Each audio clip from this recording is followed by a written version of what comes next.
Nah, yang terakhir ini yang sering dikritik orang. Ketika agama diekonomikan. Kita menyebutnya komodifikasi agama. Agama dijadikan komoditas, agama diberi nuansa ekonomi. Nah, ini ya tidak selalu negatif, tidak selalu negatif. Karena ya memang aktivitas keberagamaan itu tertentu ya punya nuansa ekonomi. Misalnya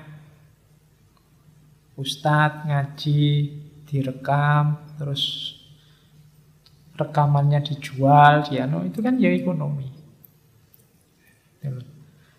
Misalnya ngaji terus bukunya diterbitkan, dijual, itu juga ekonomi.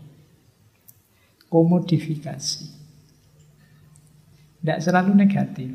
Yo, syarat dan ketentuan berlaku sebelum itu disebut positif apa negatif.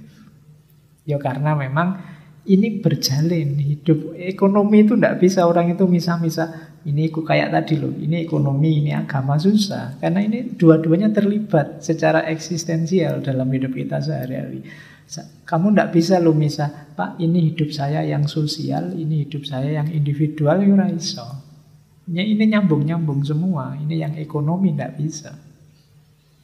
Nah, jadi ya nanti komodifikasi agama ini konotasinya jadi negatif ketika tadi agama dijadikan jalan untuk mencari keuntungan saja.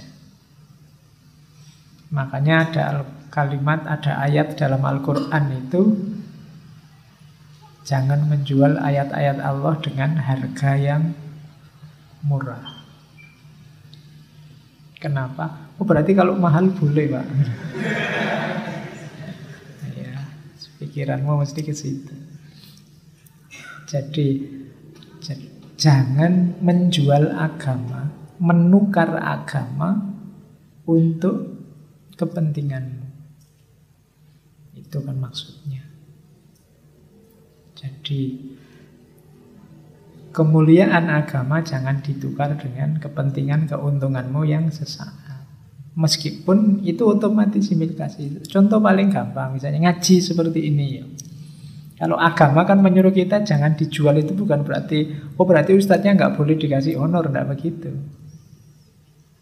Susah aku kalau teorinya begitu. Ya, jadi yang tidak boleh itu tujuannya itu. Itu namanya komodifikasi. Kalau tujuannya itu, ya berarti agamanya tidak jadi tujuan. Saya ngaji aja serius, tidak usah mikir nanti dikasih berapa. Karena itu logikanya ya pasti dikasih, tapi tidak usah jadi perhatian itunya. Perhatianku hanya pada yang tak omongkan ini bagus apa enggak, manfaat apa enggak untuk orang lain, itu saja. Kalau ini kan bukan menjual. Tapi yo efeknya yo pasti saja orang nyuruh saya datang ke tempatnya kan ya mesti kadang untuk transportnya, untuk apanya itu logis. Fokusku jangan di situ. Ketika fokusku ke situ itu nanti yang disebut komodifikasi. Sehingga akhirnya terus, wow saya naik kereta habis berapa ini, anunya kok cuma sekian ini. Nanti jadi begitu kalau komodifikasi. Berarti besok harus tak tarif ini. Ngomong sejam yo harusnya sekian lah. Kalau 2 jam ya sekian. Nah, orang nyuruh saya berdoa ya kalau sangunya sekian ya doanya ya agak panjang.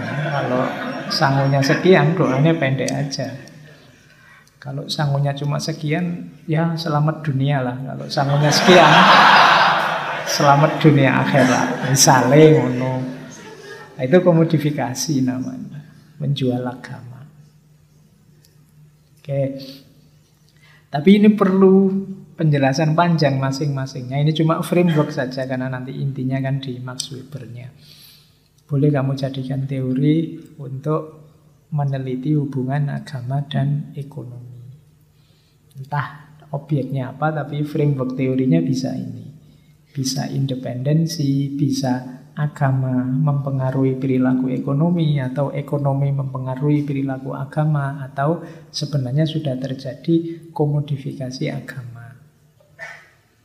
Ada lagi yang terakhir, meskipun mungkin tidak saya cantumkan di situ, agamaisasi ekonomi.